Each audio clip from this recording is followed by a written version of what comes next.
नमस्कार, डी24 paid news channel तुम्ही पाहू शकता। कमलाबाई कन्या विद्यालयाची शिक्षिका मीनाक्षी संजय शिंदे यांना समावेश करावे 15/6/2015 रोजी यांनी नेमणूक करण्यात आली होती, परंतु शासनाने अजूनपर्यंत त्यांचा पगार व त्यांना मान्यता दिली नाही। या संदर्भात ते कोर्टामध्ये देखील गेले होते। आज 2 ऑक्टोबर या दिवशी आमरण उपोषण करणार। यावेळी त्यांची प्रतिक्रिया।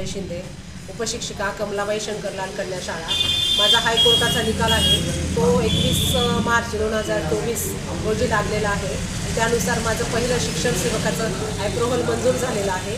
शालार्थ आय डीची जी फाईल आहे मी 1 वर्षापासून शिक्षण उपसंचालक यांच्या ऑफिसमध्ये ठेवलेली आहे, परंतु 4-5 महिने लेट 5 मे 2025 रोजी त्यांनी मला शालार्थ आय डीचा ऑफलाईन आदेश दिलेला आहे आणि ऑनलाईन आदेश न मिळत नसल्यामुळे त्यामुळे मला पगार मिळत नाही आहे।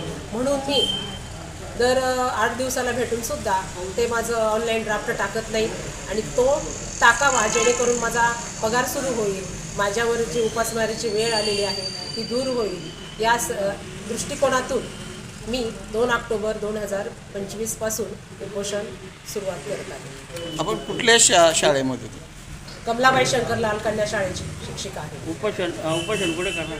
उपोषण मी उपसंचालक शिक्षण उपसंचालक नाशिक यांच्या कार्यालयात।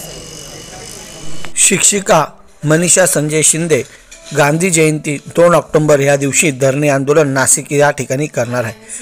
कॅमेरामॅन निलेश डोलेसह Johnny Pawar, D24 paid news channel. जय हिंद,